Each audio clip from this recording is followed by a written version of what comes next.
ఎంతకాలం పడుకోబెడతావి లోపల? ఏంటి 1 సంవత్సరం 2 సంవత్సరాలు 80 సంవత్సరాలు అయిపోతే ఏ మనిషి పడుకుంటాడు అనుకున్నావి? లోపల లోపల ఊపిరాడక గిలగిలగిలగిలగిలగిల కొట్టేసుకుంటున్నాను. ఏంటి మర్యాదగా బయటికి తిట్టావా లేదా? నా సంగతి తెలీదు. నువ్వు నన్ను ఏం చేయలేవురా. అయితే చెరుకు తోటలో చాటడు బియ్యం లగెత్తి కొడితే లజ్జనగా నేను ఒప్పుగాను. అయితే ఓకే అన్నాడు. అనగానే సార్ అలా చెప్పకూడదు, మీరు కూర్చోండి, చాలా సీరియస్ డైలాగ్, మీరు ఎందుకు కామెడీ చేస్తారు, కూర్చోండి అన్నారు. అనగానే వెనకాల పోసాని కృష్ణమురళి గారు వచ్చారు. రాజా అనుకుంటా, ఆయన పరిస్థితి ఎలా ఉంది చూద్దాం. అరుంధతి, రా బగ్గా రాజా, ఐ లవ్ యూ. ఇదే మాట నీతో చెప్తే ఏం చేశావు? తీసుకెళ్ళి పెట్లో పడుకోబెట్టావు, మొత్తం తాయెత్తులు చుట్టావు. లోపల ఫ్యాన్ ఆవిడ పెడతాడు, మీ అయ్య పెడతాడా? అది కాదు అరుంధతి, ఓసారి తలుపు తీసే వస్తా, నిన్ను చూస్తా, నీకు ఐ లవ్ యూ చెప్తా.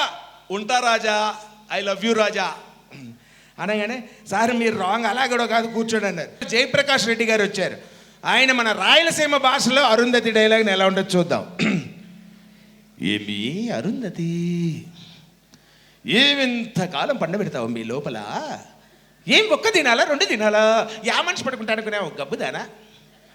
యాదాన్ని కట్ట చేసిండవి, స్ట్రైట్గా పడుకుంటే సరిపోతుంది, సైడ్కి తిరిగి పడకుండా తుంటంతా ఒకటి నొస్తానదమ్మా. మీరు ఇంకా బయటికి తెచ్చావా లేదా?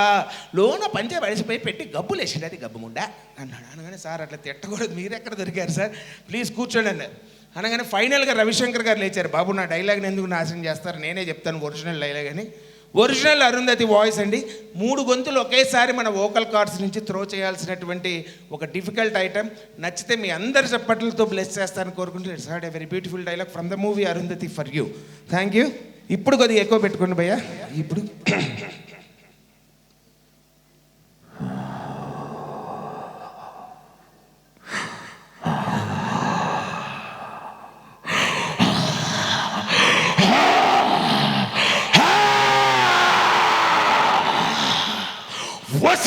అరుంధతి, నన్ను చంపి సమాధిలో కుల్లబెట్టిన నిన్ను వదలా బొమ్మలే వదలా.